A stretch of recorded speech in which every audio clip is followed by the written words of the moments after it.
Hello, hello, hello, and welcome to a very special edition of the Cooler Guild. I'm your host, Coop, and joined with me is my co-host, Van. Hello. Today we are recording on Tuesday, August 13th, 2024. On today's special episode, we'll be talking about the Olympic gold medal match between the United States women's national team and Brazil. Woo, woo. Winners. Again, we're back. Again, We're back. we're back. We're back.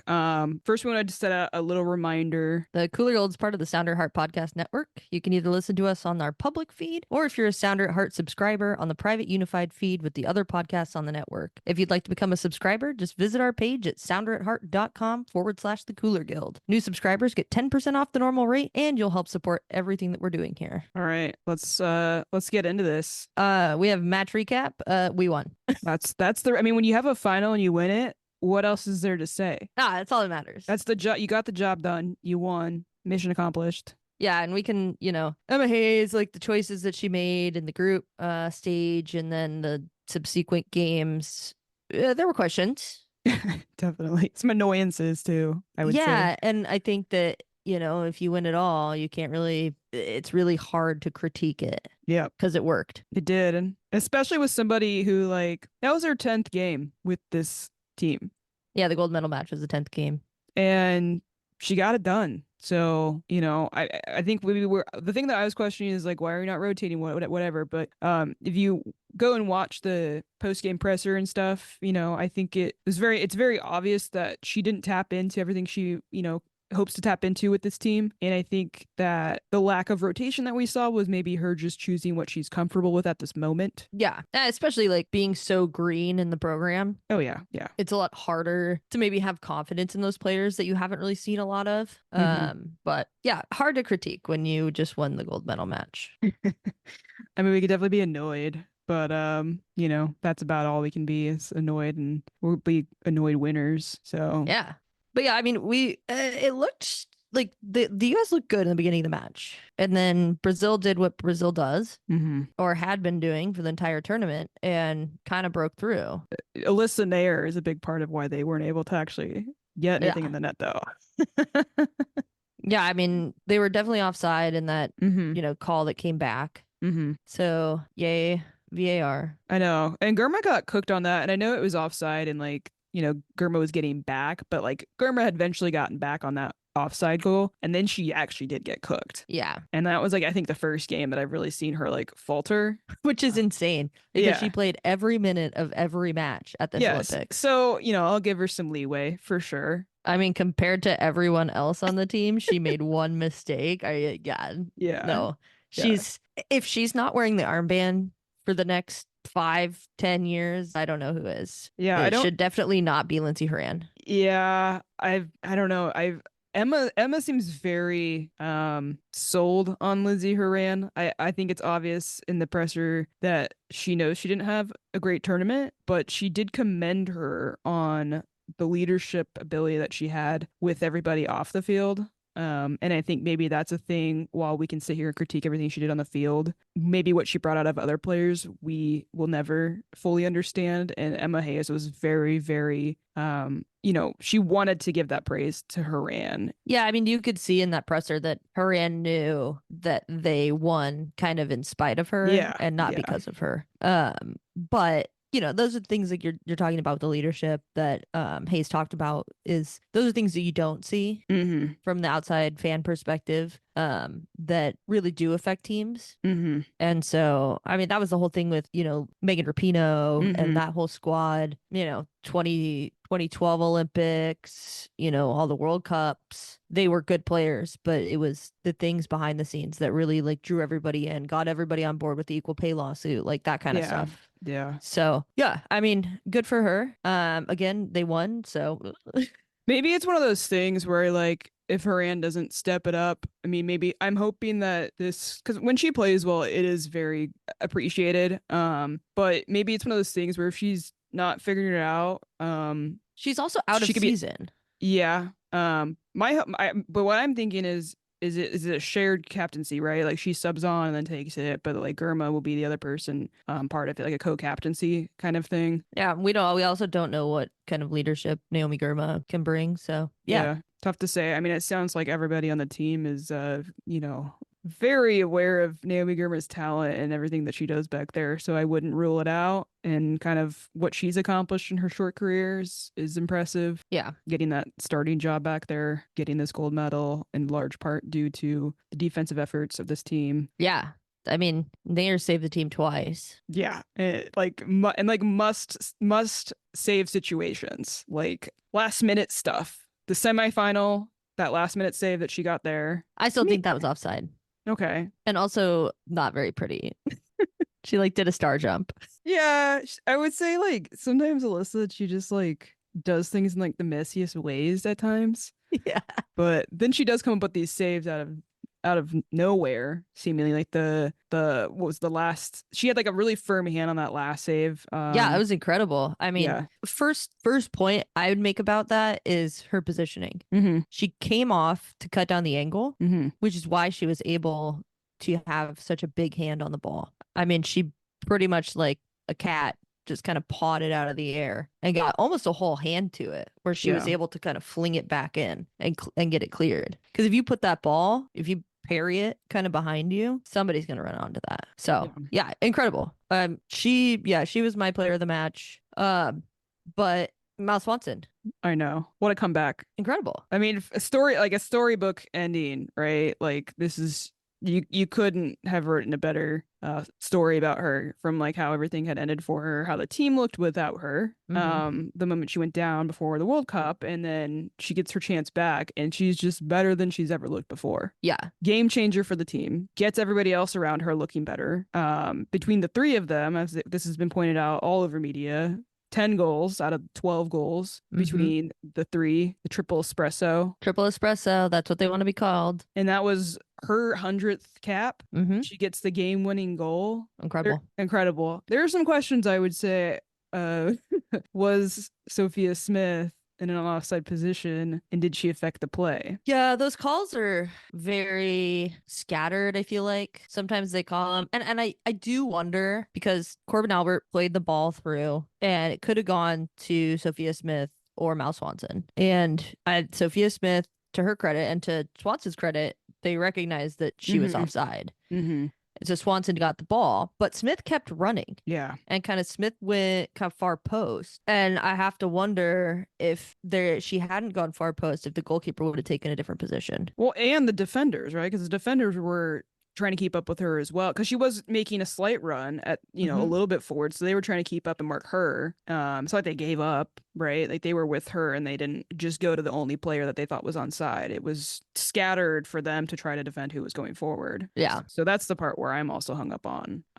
But what are these rules that we have for this kind of stuff? Never know. I think you can kind of just interpret it whatever way you're feeling in the moment for a lot of these refs. So yeah, and I think too, it was initially not called offside. So they, usually skews a little bit towards the referee was correct in the first place. Yeah, and it's not like Brazil. Yeah, and Brazil didn't not have chances. Like they had chances that they could have finished and gotten themselves back into this game. It's not like they haven't been scoring in this tournament. Yeah, no, they've been pretty prolific with their scoring. Yeah, so I feel like if anything, they should be. That's probably where I would be upset if I was them, not this call. Yeah. Your goal scorers weren't finding the back of the net. Well, they took Ludmila off. I don't know why they did that early in the second half. I don't know why they did that. I don't know. I don't know, something's wrong with her. Maybe she had something like a knock or something. But I mean, and you got to find a reason to put Marta in. But yeah, obviously. Which, my feeling going into the game was like, all right, like if we lose, that's gonna suck. But Marta gets a gold medal. I mean, I still was not on board with that. Like I'm greedy, and I really felt like this tournament, the US has looked so good and fun that I felt they deserved the gold. Not that Brazil didn't, but I do feel like this team the US team just looks so fucking good. Yeah, one thing I'm really thankful for is that we didn't go behind in this game or any game this tournament, but especially in this Brazil game, because their time wasting tactics are god awful. Yeah. Awful. I mean, goalkeeper goes down off the ball for like 5 minutes twice a game, and I'm just like, which is insane to me because it totally like skews my view of her. Yeah, because the Brazilian goalkeeper has played so well all tournament. Came up incredibly huge several times to save games for them. And then she just goes and like does the most insane time wasting crap. And I just, oh God, I It's hate a it. yeah, that's a big thing I would say with a lot of South American teams. It's, sometimes it works out, sometimes it doesn't, and it's worked out for Brazil to get to that point. So I can't really fault it. It's obviously annoying, but it worked out for them, especially against hard opponents that I would say are typically people you'd expect them to get beat by. Yeah, I feel like if these big tournaments keep happening and these big time wasting things keep happening, I would assume that FIFA or IFAB will change the time wasting rules for goalkeepers. Yeah. Because right now, like goalkeepers go down, you can't take them off the field. Mm-hmm. And so they're allowed to sit there and like get stretched out, have the magic spray put on their leg, whatever it is, eat their gooey electrolytes. But yeah, that really, I'm glad we didn't go down because I didn't want to see that in the gold medal match. Yeah. Yeah. I'm really glad we didn't have to deal with that stuff. So other stuff that happened in the game, starting lineup was pretty much the same as the last game, except for we had Corbin Albert starting presumably because Roosevelt was not available to start. And she ended up not even coming off the bench, which she was on the bench, but she didn't play, which to me, I was really concerned going into it. I was like, Lindsay Rand really does not play well a lot of times when Rose isn't on the field. Not that I think Rose has had I would say the last game wasn't good for her. No. So I wasn't like, oh, this is going to be really bad. But Corbin, I would say, as much as it pains me to say, she stepped up and she did well, played a part in the goal. Yeah. I can't I don't know. It's a lot of complicated feelings about it for sure. Yeah, surface level analysis with no backstory. She played great. She had a great game. The US doesn't win that game without her. That's all I'll say about that. Yeah. She does play there. That's kind of what I thought too, is maybe it's a benefit to have somebody who plays in Paris, start in Paris. Mm-hmm. That's not this, I looked this up. It's not the stadium that their women's team usually plays at. No, it's their men's home stadium. So, but like, I think every now and then they'll play games there, right? Like every so often. I don't know if Corbin's had that opportunity. I think they play yet. like the Lyon game there. Okay. I don't know how many times she's played there herself, but you see your branding of the club you play for still, no matter what. Mm-hmm. It's all around you. I'm sure that played into the decision as well. Yeah. I also don't know who on the, if you don't have Rose, who are you choosing from the midfield at this point?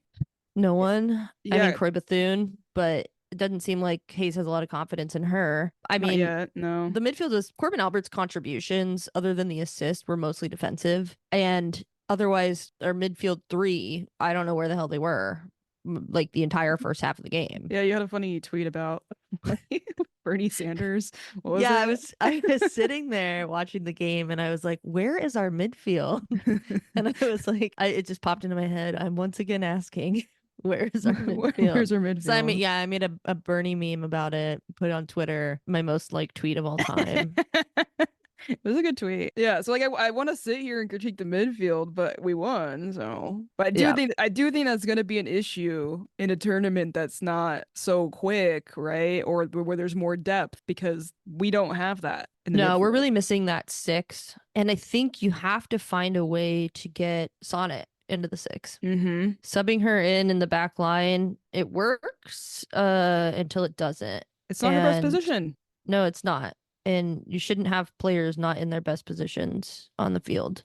I will say, on that note, I would like to apologize to Crystal Dunn. I was waiting for this. I left her off my roster when I was choosing my desired Olympics roster. And okay, I have to say though, but that's mostly because they wanted to put her up top. Mm-hmm. There's no room for that with triple espresso. No. And she had a great game in the back line. She had a great tournament. Yeah. Yeah. And it's one of those things where like people want to see her up top, but there's no place for her in this lineup up top. We saw what we saw, and there's really no place for her up there. Yeah, and I think too, she had a tournament kind of reminiscent to 2 World Cups ago. Yeah. Where she just ate everybody up on that side. Yeah.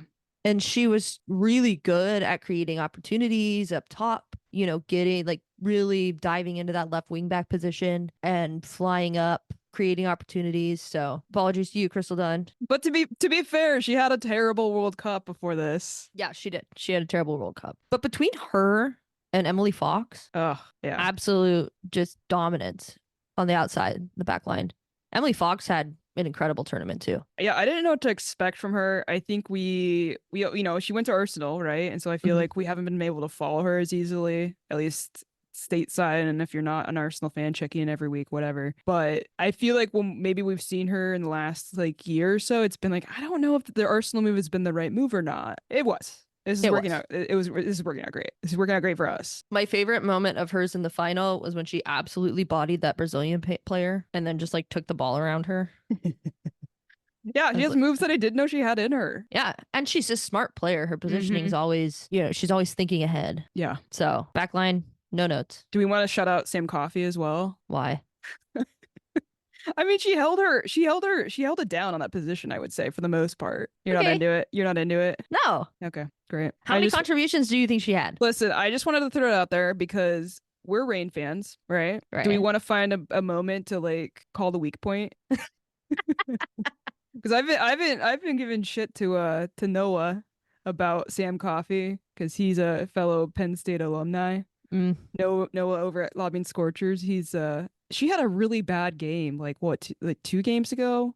Yeah. And I told him, I was like, yeah, no thanks to her.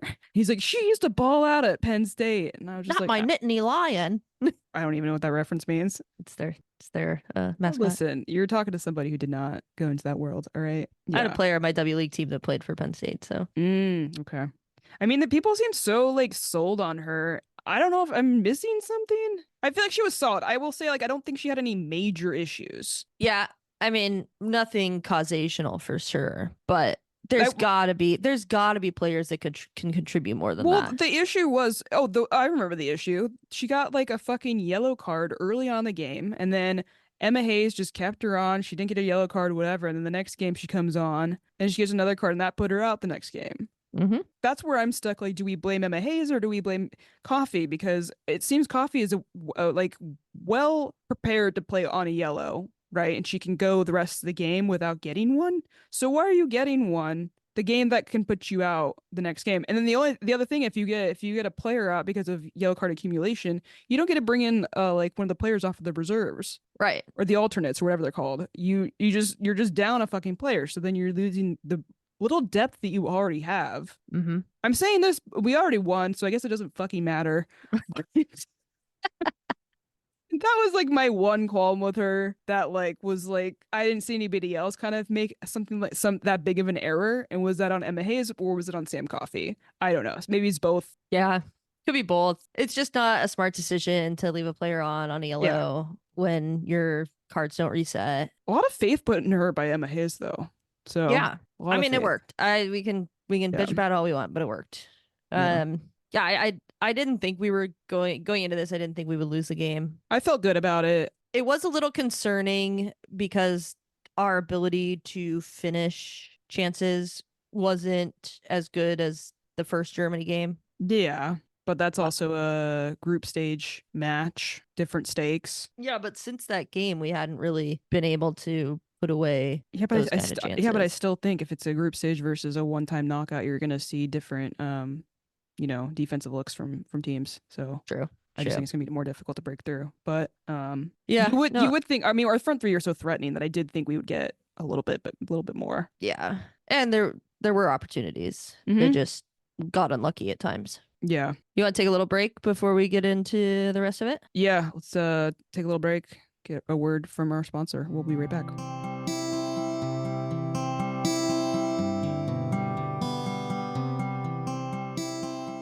The Cooler Guild is brought to you by The Doctor's Office, a great little 12-seat bar on Capitol Hill. The owner is a big fan of the rain and is proud to be our first sponsor. The Doctor's Office is the best place to grab a drink before or after a rain match. Celebrate the U.S. Women's National Team's 5th gold medal with a TDO Spanish coffee and reminisce on the 10 Olympic goals courtesy of the Triple Espresso.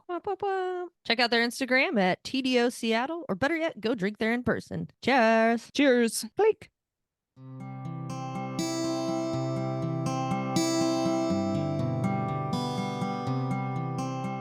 Yeah, so finish finishing off the game. We usually go into negatives, and it's just like I did try to touch on Sam Coffey, but again, it doesn't matter. We won, so who Yeah. cares?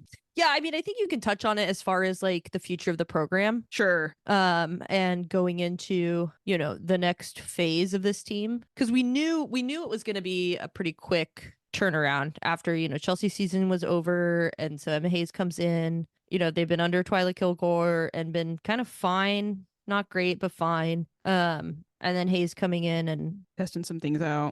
Yeah. So there was, and it was, I think, one of the things that I like questioned before the start of the tournament was because we played a game. Who are we playing? Mexico or something? We tied. We beat Mexico, but we tied Costa Rica. Oh, tied Costa Rica. Okay, yeah. And we only won 1-0 against Mexico. Yeah. So that tie was kind of odd. You remember that? It was it was the last match before this tournament. Yeah, and I remember questioning, I think on that episode that we did right before the tournament started, wondering, okay, is she just like kind of throwing it out there and seeing what sticks?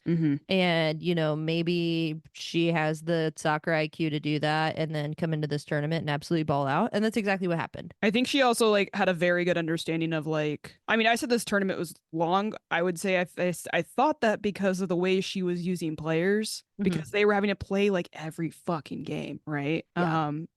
But it seems to me that she kind of had like the understanding like this is a quick tournament. If I can just get these players, get in their rhythm game after game after game, like we can figure it out and maybe just come up with it. We'll come up with the gold medal. And they did. For me, but going into this, my thoughts were I just want them to have fun with it, because if they have fun with it, I could see them finding a way to win it, because they're in a whole new environment with training and everything. And they have a new coach.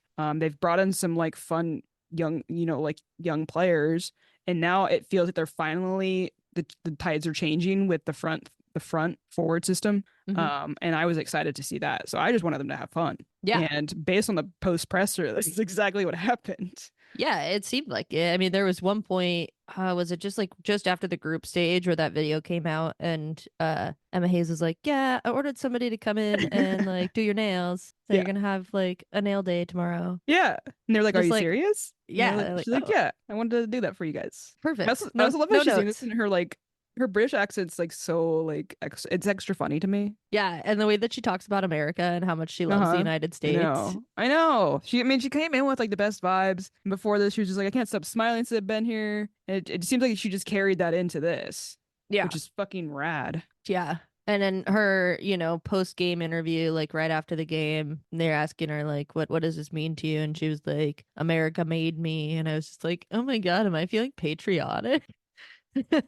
I thought this was interesting because she talked about like, she came to the States when she was like 20 or whatever, and she just didn't have the opportunities to get into soccer like she did in the UK because of how they, how they treated women's soccer over there. Yeah. And so like they're doing better now, obviously, with it, but like those opportunities for her didn't exist over there. And so like she had to kind of come to the US if she wanted to get into it. Fun fact, Emma Hayes was the youngest ever coach in the USLW league. That's cool. Her quote about the UK was it was a stuffy society that didn't embrace women's football. And like that's just like depressing, but like honest truth, gotta put it out there. And she also talked about like she didn't want the pressure of this, taking over such an elite team with this history, this giant history of success. She didn't want that pressure to crush her going into this. And I did say beforehand, like, I don't think she needs to win this. I don't think we need to put any pressure on her to win this. Obviously, we need to not get embarrassed. Right. Like, that was, I would say, for me, like, that would be goal number one for her. Just, like, at least showcase that this team has talent. And we're not the joke that maybe we've looked like under Vlatko. Yeah. Ugh. Don't miss those days. Don't miss those days at all. Yeah. I am so happy to have her. And I do think it's worth kind of thinking about Title IX in moments like this. And then we always talk about like, is the rest of the world catching up? They obviously are. Yes, they're catching up. But I sometimes I'm just like, Title IX really helped us get this head start. It sure did. And I'll take it. Look at the medal count, right? Oh, yeah. Yeah. And was it 65% of the gold medals were women, right? For the United States, yeah. Yeah. Yeah. I mean, you see it in the numbers. You see it in the stats. The United States embraced women's sports years before other countries as a whole. Yeah. And it shows. And it's well deserved, I would say, because of that. Mm-hmm. Maybe it doesn't seem fair, but guess what? Here we are, winners. Here we are. Anything else you want to talk about from I the don't want to talk press? about the rest of the game. I mean, it was impossible to find the medal ceremony. Yeah, I didn't ever get to see it really. I saw like the clips of some of the players partying afterwards. Yeah. That always looks like a great time. I will say, as much as we maybe don't like Ashlyn Harris personally, some of the choices she's made, she did do a very good job at documenting the parties afterwards. Yeah. And I do feel like we kind of got left out of that, but that's fine. They can go enjoy it. I think that's their own time to kind of celebrate with each other. So good for them. Happy for them. Also really happy that Megan Rapinoe got to kind of be there and celebrate with them. Trinity Rodman. It sounded like Trinity Rodman chose pink because pink had been a hair color that they've seen success with in tournaments. So never lost a major tournament in France with a player with pink hair on the team. That's right. So who's next? Who's going to do it next? Alyssa Nair. Can you imagine? No, I can't. Do you want to should we do like a cooler player of the match or like some rendition of that for this? Or like player of the tournament, player of the Olympics? That'd be a different conversation though, because I would have a different answer than anyone on this team. Really? Yeah. For tournament? And Katrin Berger, 100%. Yeah, I guess that's a good shout. Yeah, 100%. The rest of her team stepped up. I mean, but, to save 2 penalties in a penalty kick shootout and save 1, that's such an Alyssa Nair move. Yeah. And then to also save a penalty in 90 plus minutes to win a game for your team. I mean, and then to also just have like a really solid tournament throughout. Yeah, for a team that was missing like a pretty big key player for them. That you need your goalkeeper to do things like that if you want any chance of getting to where they got. Yeah, that team wouldn't be. Also, they beat Spain. Yeah, they wouldn't be bronze medalists without her. Spain got kind of embarrassed at the end there, for sure. I don't know what was going on with their roster, but they had some interesting choices throughout the tournament. They also seemed to underestimate some teams. Yeah, I mean, but they were also starting Jenny Hermoso in the group stage. And when they brought her on, she ended up captaining the team the rest of the tournament. Yeah. So I'm like, where was your brain? I mean, we all know that there's like some sort of curse of some kind with teams coming. Yeah, I mean, and their whole federation and the mess going on with that post World Cup is nightmare. So yeah, but good job to you, Germany, for sure. Didn't see that one coming, I would say. Yeah, I thought Spain for sure. I don't know. There's the Spain team looks so fucking good in the World Cup that I just thought for sure they would be like the team to finally break that curse. Yeah, I mean, even Emma Hayes in her last press conference for Chelsea, talking about the move, to coach the U.S. Women's National Team, was like, well, I'm gonna have to beat Spain at some point, to get to the gold medal. No, we didn't. That's what I thought too. Yeah. When we talked about it, we were like, at some point they're gonna have to beat them. Not this time. Still waiting on that. Yeah. Just watching the next World Cup draw there in the group. That'd be great. I welcome that. I guess I want to give a special shout out to Porcillo. Porcillo had a really great tournament. I'm a little sad that we're not seeing like an NWSL move. Yeah. For her. There's been a lot of these players from this tournament that I'm so excited we're going to get to see. And then NWSL coming up. Yeah. Super, super stoked for that. I was hoping Porcillo would be one of them, but maybe next year. Maybe. You want to wrap that up for the Olympics? At least soccer Olympics? Yeah. Soccer Olympics over and out. I mean, we won. We did it. Worked. We're back on top. Yeah. Everyone hates us. That's always the goal. You want to take a quick break and then we can get into other WOSO and Olympics highlights? Yep, sounds good. All right, we'll be right back. Thank you for listening to the Sounder at Heart Podcast Network, which now includes No Sarietes, Lobbing Scorchers, and the Cooler Guild. We've been independent since August of 2023, but need your support to make sure it continues. Although this podcast is free, it's only made possible by your continued support.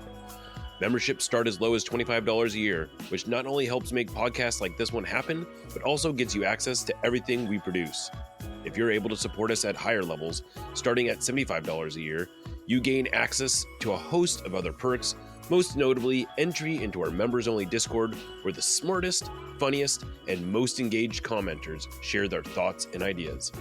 To find out more, just visit sounderatheart.com and click the subscribe button in the top right corner. Thanks for listening. And we're back. We got to do it, don't we? Yeah, we do.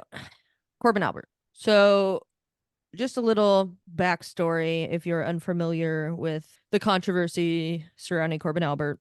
She's 20 years old. She plays in Paris. She plays for PSG. And she, before the tournament, it came out, some, online sleuth found that she had liked, reposted, shared really insensitive tweets, TikToks, and the such regarding like people using pronouns, which is just part of the English language, people, transphobic things. And the one that really hit me was wishing that Pino got injured in her last game. It was like, it wasn't wishing she got injured. She was celebrating essentially. Yeah. Or like, not just being like, you got what you deserve kind of thing about her injury and her last ever professional match. Tearing her Achilles. Yeah. So, and that just, for those of us that have followed the team, for most of our lives or for a lot of it, that just goes against the entire DNA of what the program stands for, what it fights for, and its entire existence. The team has been outwardly accepting, celebrating, and championing diversity and inclusion in women's sports in general on the biggest platforms. So to have a player that openly shares views that go against everything that the team stands for be included is really something that I don't like. And I understand that like we live in a world where people have different views, but if your views are harmful to other people, that's just not okay with me. If you're willing to openly basically celebrate someone's injury because of what they've stood for, whatever else it is that you've disagreed with, how does that make people, to me, I'm just questioning, how does that make people on the team who are part of those communities that she's essentially been against, how do those players feel sharing the field with someone like that? Like if you go down injured and then you've seen your teammate celebrate injuries of someone else who is also queer, do you know if like your teammate's going to support you? Like, or are they happy that you got down injured? There's been a lot of ignoring what the controversy in quotes is on broadcasts and stuff, right? We've got Julie Foudy being like, there's been some controversy where they're like, speak up. What's the controversy? Yeah, call it out. Call it out, because from what it sounds like, there hasn't been a real reckoning with what she's done. I don't think, it doesn't sound like there's been any real punishment, which, we don't know for sure what that is, but Tierney Davidson did speak up about it, which is like, I would say I'm surprised because like she seems like a very quiet and reserved person. She's, to me, I would think the last person to speak up about it, but we also don't have a lot of queer players on the team right now. Right. She's maybe the only out player on the Olympics roster. Openly out that like, yeah. She went on Sarah Spain's podcast and was asked about the whole situation and really, talked about how it was hurtful. Mm-hmm. And to her credit, she didn't need to speak about it because it's not, it's not the person whose community is being attacked responsibility to talk about it. It should be the person that, made those comments. They should have to be the ones that approach that. But, she talked about how it was hurtful and it goes against, her entire worldview. And so like that hurt me knowing that, that was something happening internally. But, it just sucks, man. And the last time that happened, the player wouldn't wear the pride jersey and we were like, girl, it's colors. Get your shit together. And then she went on like what do they call it? The 500 Club or whatever. 700, whatever. No, it's like a religious television show, and said that, she doesn't agree with the lifestyle. And so she wasn't going to wear it. And she didn't care if it tanked her career. It's like her beliefs. It's just like, it's colors. Also, no one's making you, like, you're not gay, right? But like, if you can't sit here and support other teammates that you have who there's not equal rights, like, like people are still dealing with discrimination for these kinds of things. Yeah. Right. So like, we're not telling you got to be gay. Like this is just like a being supportive of who your teammates like want to love. That's all this is, right? Like that's all this is. Like Yeah. you can go be your religion, that's fine. And then these people can go just be who they want to be with. That's all it is. And you refuse to support that? It's insane to me. Corbin hasn't like, shown that kind of rebellion over something like this. It seems like her family is also just like very conservative. That's what it feels like to me. But that doesn't excuse it. And she did like release an apology. I think it was on her story, so it didn't even stick. Yeah. From a tactical point of view, having to have those discussions, before a major tournament that happens every 4 years, a Deseo or taking care of it internally. I think that's difficult to do. I think it should have been done if it wasn't. But at the same time, maybe now, given that she's pretty much maybe solidified a place on the team. Yeah.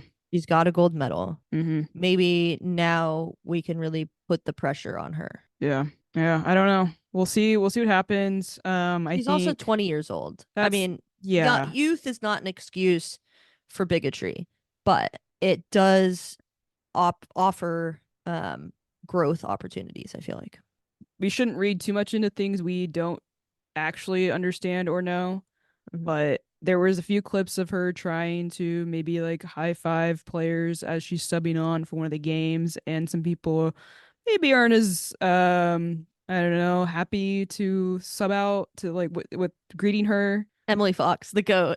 Yeah, I don't. Like I said, I don't want to like call anybody out, and like I don't know what their actions, if there was any intention with their actions, or if it was just a coincidence, because that does happen when you're playing a game. You're kind of just, your head's got blinders on, and you're just kind of focused. But I can't imagine it was a comfortable situation for her being around so many people who idolize Rapinoe. Rapinoe was at the fucking party. Like, I feel like that's the situation where you're going to be really reflecting on like the weight of your actions. Well, she should have been reflecting on it after all that crap came out that, oh no, she's a bigot. And then she goes and wears Megan Rapinoe's number.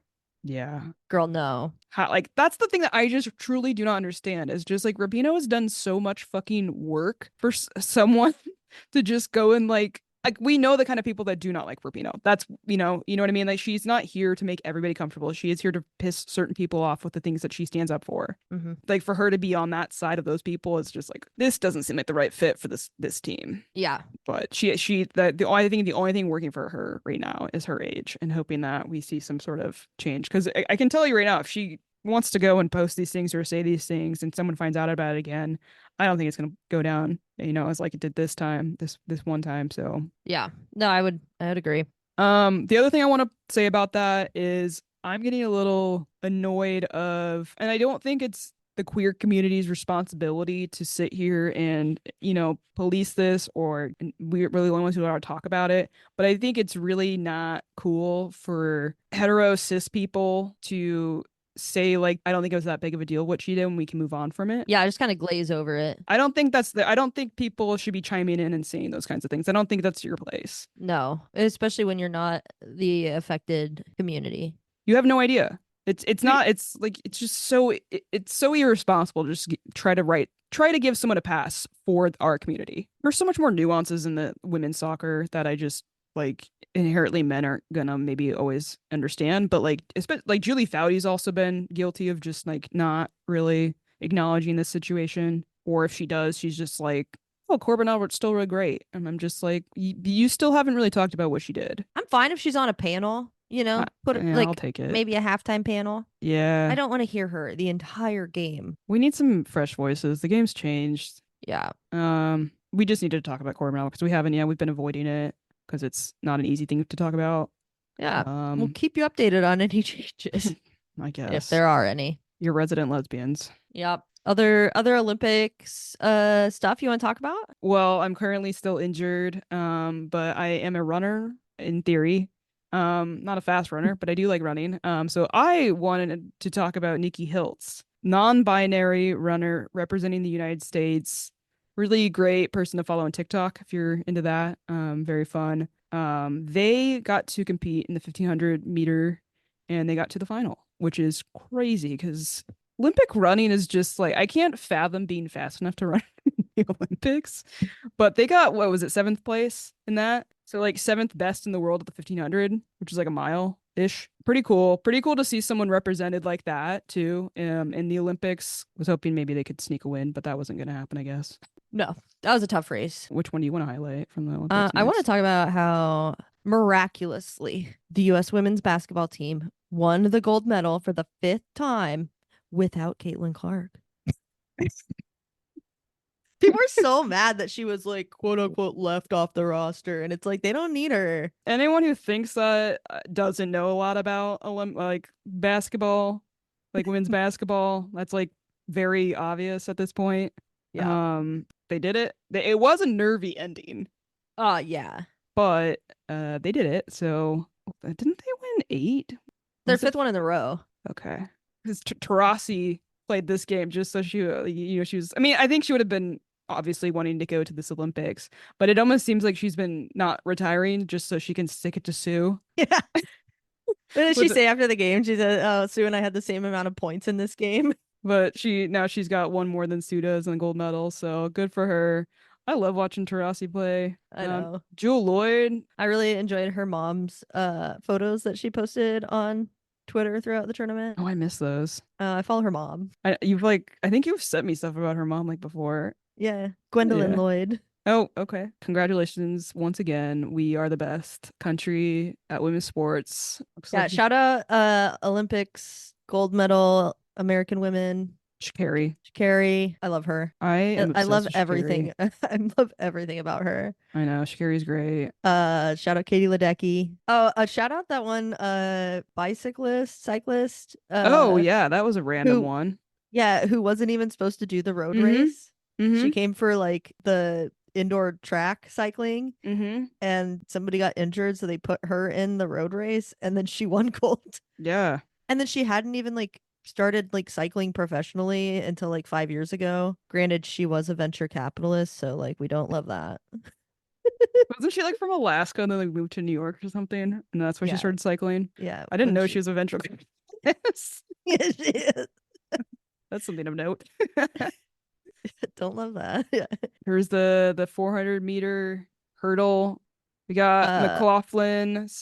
Was it Sydney? Yeah, Sydney McLaughlin. She absolutely just smokes. Also the women's 400?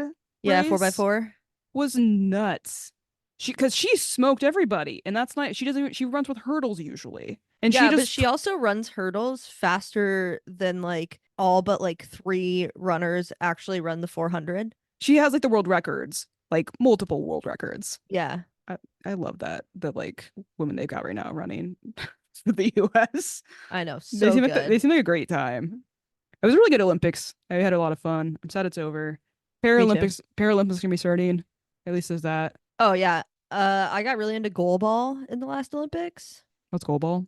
Goalball is this amazing sport for vision impaired athletes that it's 3 against 3, and they have like this goal it's like 3 or 4 feet high, and it's like 10 feet long, maybe more than that. It's this like long short goal, and the ball has bells in it. And the goal is to roll the ball into the other team's net. And so they have to listen for it, and they're just like diving their bodies around trying to save it. It's really interesting. Intriguing. It is. And like the crowd has to be silent. It's the same as like blind football, because the ball has the auditory alerts of the bells, so players can kind of figure out where it is. Yeah, we did discover there is not a blind women's like football like in this Olympics, which sucks. It does sound like the sport's kind of like they're still figuring stuff out. And it seems like probably by the LA Olympics they'll have it together. That'd be cool. If there's a blind women's football team in Washington and you need a goalkeeper, let me know. Sure, they'll let you know immediately. Yeah, good Olympics. We tried to watch the press conference today for the rain. The Wi-Fi had issues. Yeah. They brought in the new players though, which is cool. But we didn't get, I would say, a lot of the stuff that we were hoping to get quite yet. I think once if we can find the notes for a little bit better later, we might talk about it next time. We've got our next match coming up in not this weekend, but the weekend after that. Mm-hmm. Who knows what we are going to look like? Yeah, it'll be really interesting. Our new players are getting integrated though, which we haven't talked about our new AMC signing yet, have we? No, I don't think we have. You wanna give that name a whirl? No, because I already forgot. I was gonna pull up the video you sent me because I was like, oh crap, what did we? Sure. Sinagorchevich.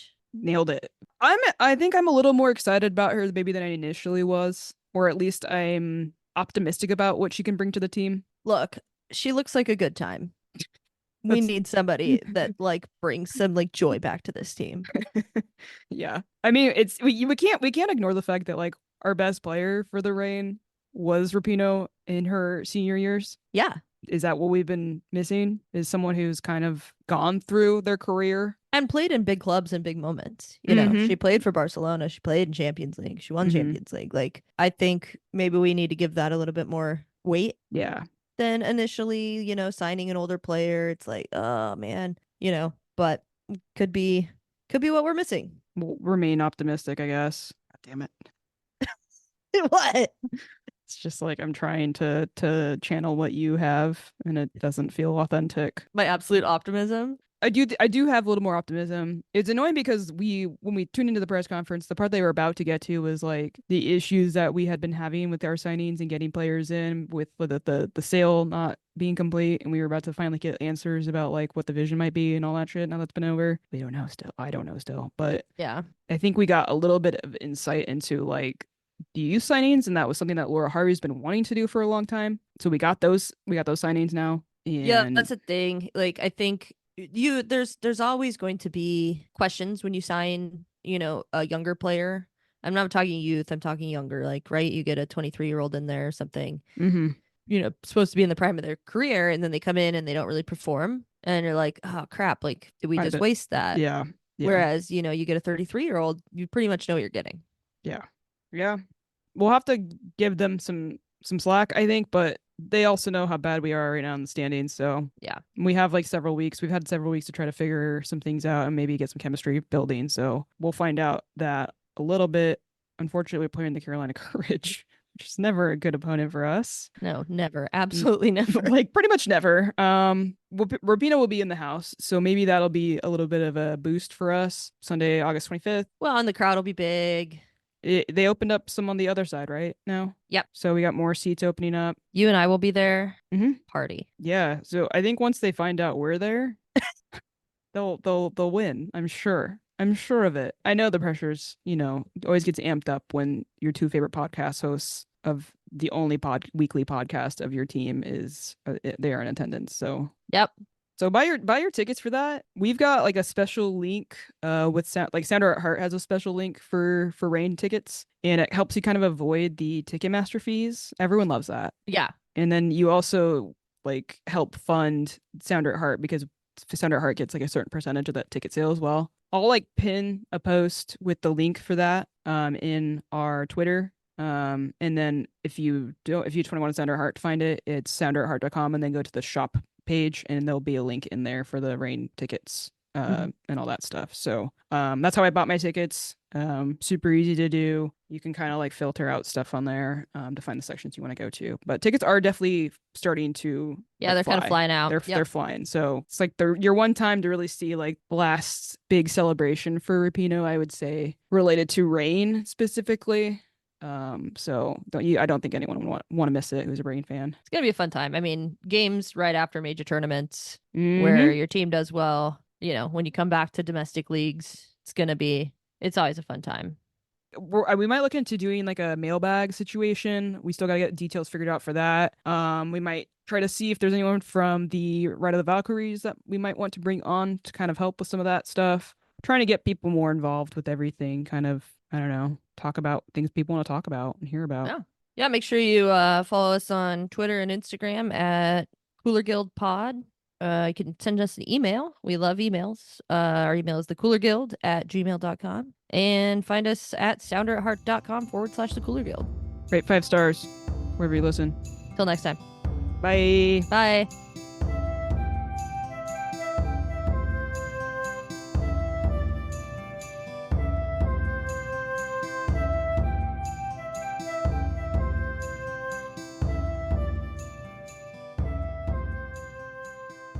I didn't know which number was correct. Is your dentist named Dr. Crentist?